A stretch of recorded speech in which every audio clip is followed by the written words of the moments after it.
мындай кылсак, азыр бүгүнкү күндө телефон көтөрбөгөн, интернет колдонбогон адам калбады уже да. Анан ошо интернет колдонуп өткөн убакта азыр социальный сеть деген социальный тармактар аябай көп болуп кетпедиби? Instagram, Facebook, Одноклассники, ВКонтакте да, аябай эле көп. Биз билбегендер дагы аябай көп.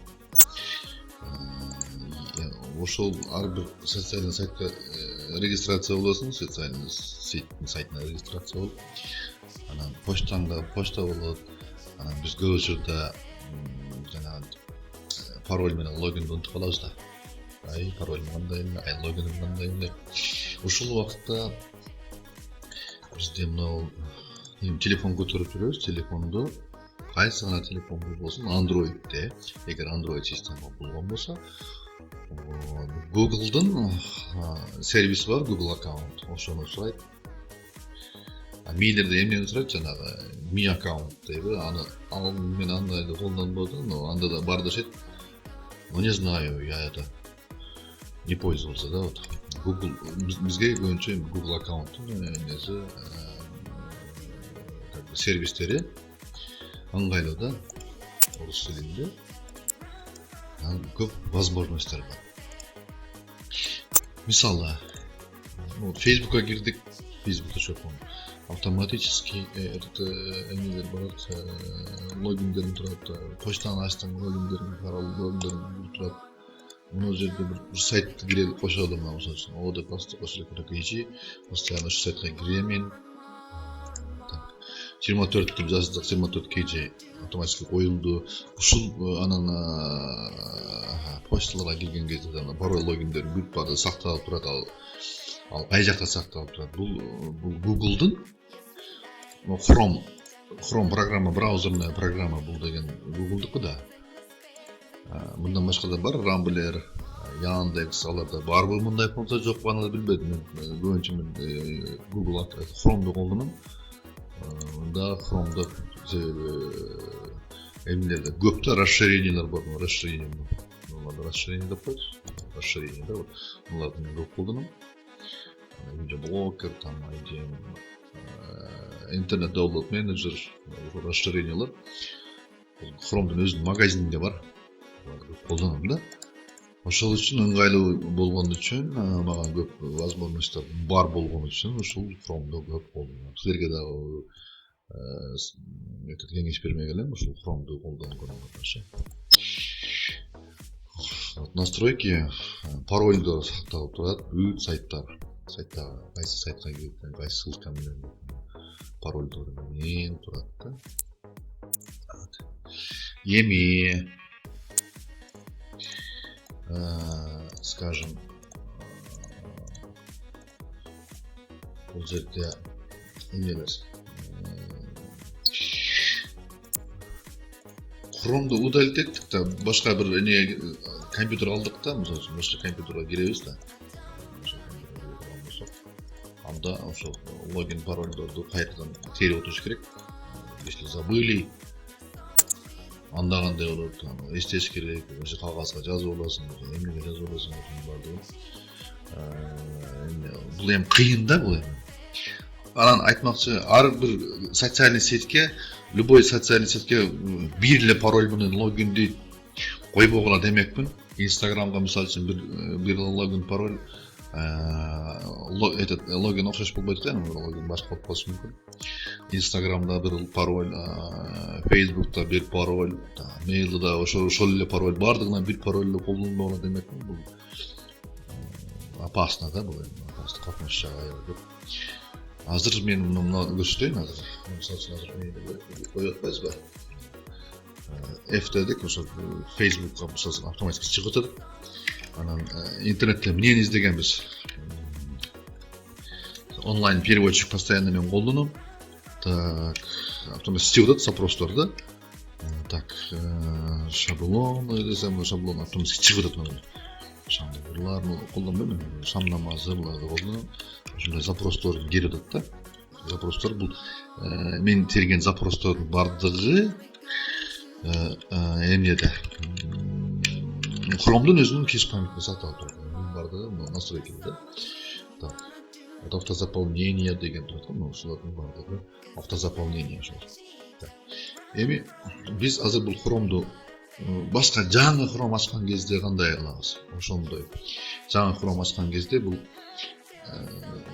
этот башка компьютерге кирген кезде уже Facebook'a girсең кайтадан логин менен пароль теришиң керек болот. Почтага кирсең кайтадан логин менен пароль териш керек болот.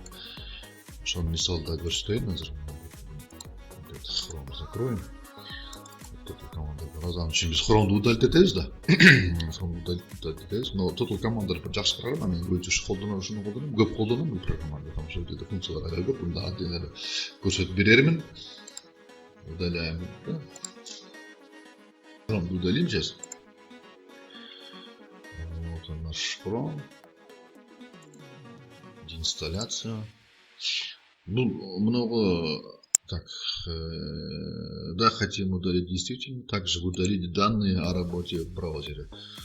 Ушул эмне бар го? Да, биринчи айтайын да сиздерге. Chrome'га киргенде, браузер ачкан кезде мына жерден оң жактан бир рекламалар чыга берет, билесиздер. Булар вирустар. Утур эле бирдеңелер уяттуу сүрөттө чыга берет го. Баннерлер. Бул вирус. Ошондой чыга бере турган болсо, сиз эң ыңгайлуу жолу Chrome'ду просто удалите, вот эту программу Chrome.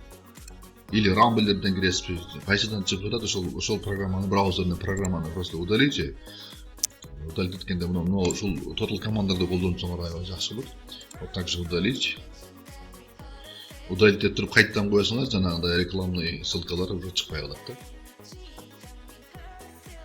Так, мына жерде эмне турат? Нет приложения сопоставленного с этим файлом деп турат. Бул эми браузерный программа менде бирөө гана да, Chrome гана, башка программа жок. Ошон үчүн ушундай деп жатат.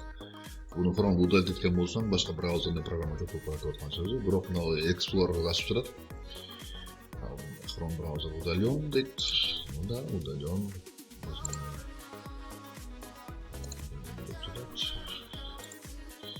Удалили.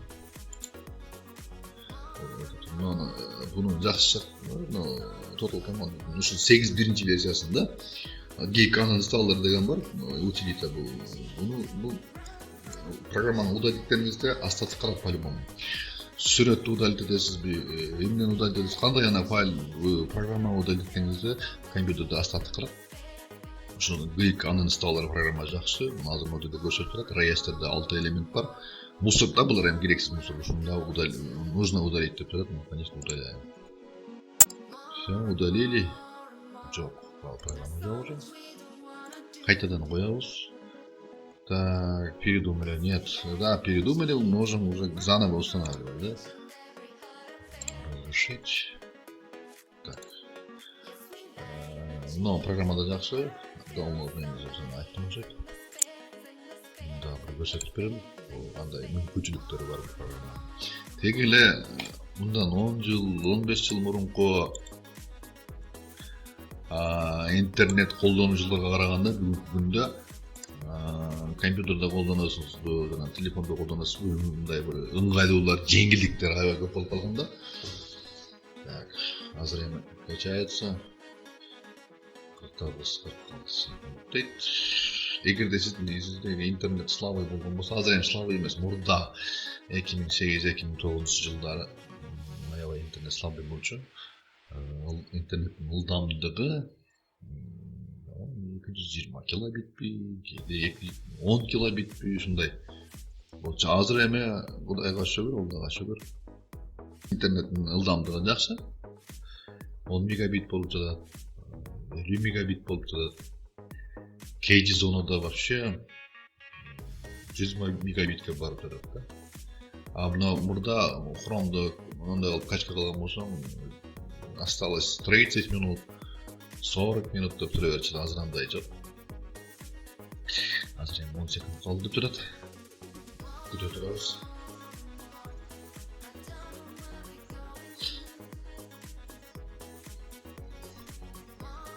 установка пошла, установка.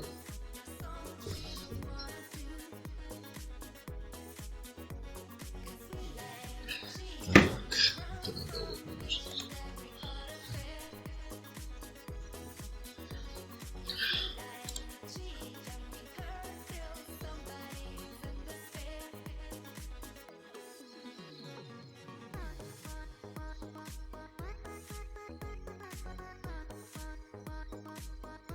Енді ноутбук біраз слабый, да, ошон үчүн эме болуп атат, біраз кыйын болуп атат. Эми скорость, интернеттин скорости канчалык жакшы болсо дагы, компьютердин мощности аз болсо, ушундай көбүрөөк ойлоп калат. Ну вот Chrome'да жаңыдан установка кылдык. Жаңы Chrome бул жерде эки уста, эчтене жок, параллель деп көрөлү. Бул жерде жана иконка жок. Настройки да. Эмелер жок. Парольдер пусто, эчтене жок. Азыр эми Facebook, Instagramга кире турган болсок, Facebook деп жазалы да. facebook.com сайтка кирдик. Эмне сурап жатат? Логин менен пароль сурап жатат. Так, mailга кирдик. mail.ru. Байкап атасыздарбы? mail.ru деп до конца жазып жатабыз. Жанагындай эмне жок. Пароль, логин сурап жатат, этот юзер пароль. Эми мындай болбош үчүн карагыла. Бул жерде кайtadan терип отуруш керек да, логин менен пароль терип отуруш керек. Бул жерде да логин менен пароль терип отуруш керек. А эгер унутуп калган болсоң, анда придется восстанавливать свой пароль. Эми мындай болбош үчүн биз эмнеге киребиз азыр? Сразу эле Google'га киребиз. Google Chrome, Google аккаунтка киребиз да. Начать. Так, пропускаем вот это все. Фон, выберите фон. По умолчанию болгондо аппак болот. Далее. Так, синхронизация деп. Вот синхронизация, да, вот. Буну азыр көрөсүздөр, синхронизация эмне кылат? Анда көрсөтүп беребиз. Пока еще рано. Продолжить. Спасибо, не надо. Пока не надо синхронизировать. Сперва надо неге кириш керек да, аккаунтка киришибиз керек да. Анан эмне болот? Так. Добавить. Нет, хайзерде.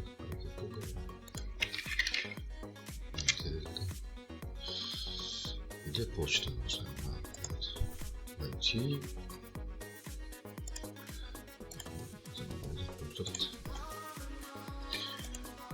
Здесь вводим адрес электронной почты.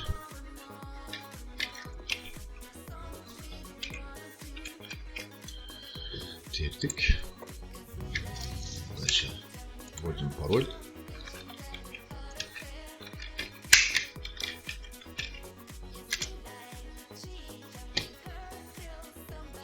Сохранить деп жатат. Ну ладно, сохраняем. Не да. Но вот это, она сразу автоматически включит синхронизацию деп жатат, но пока еще не включим. Себеби деген биз не дегенибиз жок азыр менде телефондун аутентификация келди, двухэтапная аутентификация. Буну аутентификацияны кошуш үчүн Google аккаунтка кирип туруп настройкадан кошулат бул нерсе. Азыр менин телефондон да, это я деп сообщение келди мага. Это вы пытаетесь войти в аккаунт деп турат. Устройство ушундай этот адрес, время только что. Да, деп басты. Телефондон разрешение бергенден кийин уже почтага келди. Теперь уже можно включить синхронизацию. Посмотрите. Бул жерде пароль дагы деле сурайт да, обновляем. Дагы деле сурайт да. Ну, браузер, установите стильный браузер Atom деген вообще кереги жок. Не устанавливается. Facebook'ка кирдик. Этот дагы деле пароль менен логин сурап жатат. Эми мына бул жерден включаем синхронизацию. Синхронизацию включаем. Соглашаемся, окей. Синхронизация включена деп қалды. Эми обновляем страницу.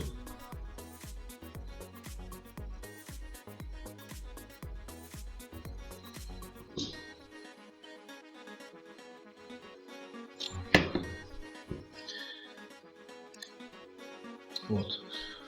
Логин сразу қойылды.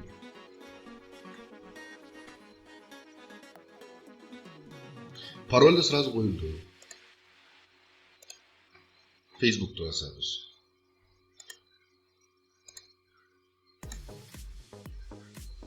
Facebook'ta сразу логин қойылды, да? И пароль қойылды. Эми запростарды көрелі. Мен постоянно келіп жүрген сайттарға, мысалы үшін мен Oshko Electro'ға кіремін, постоянно Oshko Electro KG. Байқадыңыз, сразу қосылды, да? Так, мен хостерге кіремін еще. Хостер, вот хостер сразу қосылды. До конца это жазғаным жоқ, hoster.kg деп, но сразу қосылды. Автозаполнение қосылып жатады, да? Hoster KG.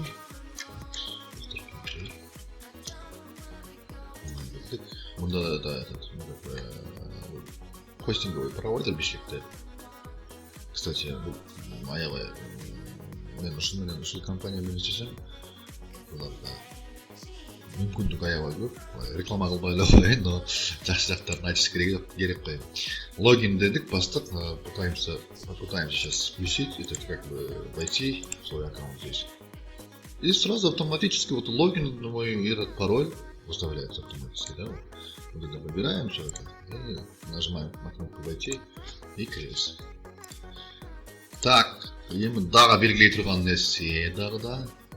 Бұл Google аккаунт мен телефонмен как бы синхронизация болады ғой, телефондағы тартқан суреттерім, менің телефондағы контакттарым автоматически бұл жақта дағы бұл жақтан да көре аламын да, компьютерден дағы, вы смотрите.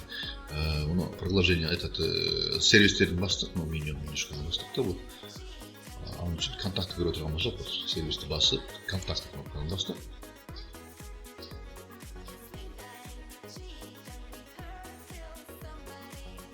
Вот, менің контакттарым бұл сөйтіп қалды. Да? Енді суреттер.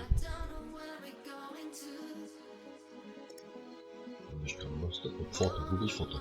Бұл да жақсы сервис болады. Камераны татқандарым, балдардың WhatsApp-тан жөнөткөндөрү, досторумдан бүт бардыгы компьютерден көрүнөт да. Эми көрдүңүздөр, мен өз контакттарды көрсөтпөдүм, мен карап отурдум. Просто мен мүмкүнчүлүктөрүн көрсөтүп отурдум. Бұл жерде бастыңыз менюға кіргеннен кейін, почтаға кіргеннен кейін контакты, фото, диск бар. Дискте да көп дискте, Google дискте эңине тастан болот, керектүү файлдарды. Видеоңуз болобу, видеого эңине Google фотода автоматически коёт. Google дискте программалар болобу, архивдер болобу, автоматически анда синхронизацияны телефондон включить этип коюш керек биринчи. Телефондан включить етіш керек синхронизацияны. Анда отдельно көрсөтөм, бөлөк.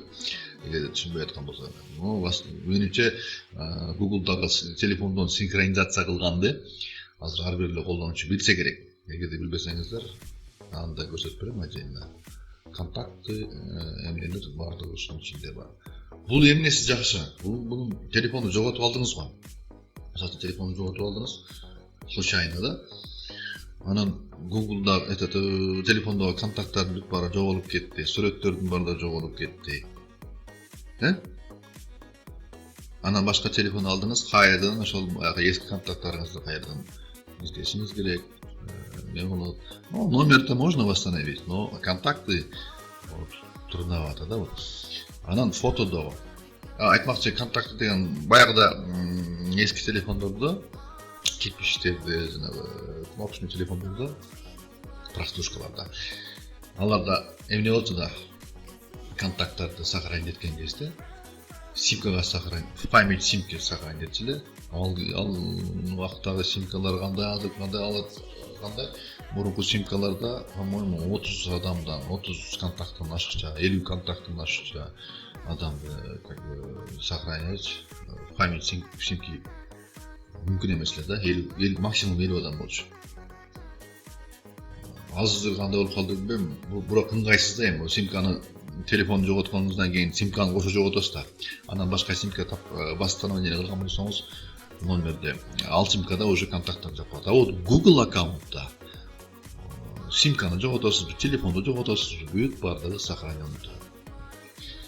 Телефонду жоготтуңуз, случайно башка телефон алдыңыз, Google аккаунтту коштуңуз, ошол жаңы алган телефонуңузга синхронизацияны коштуңуз, автоматически Google аккаунттагы контакттарыңыз, сүрөттөрүңүз жаңы телефонуңузга коюлуп коюлат, өтүп калат да. Бул эми Android системада. А вот iPhone деген такыр колдонгон эмес экен. Бул iPhone кандай болот билбейм аны. Мына ушундай. Надеюсь, все понятно объяснил. Эгерде бир түшүнбөгөн, бир аз түшүндүрө албай калган болсом, кечирим сураймын. Рахмат. Көңүл бурганыңыздар үчүн.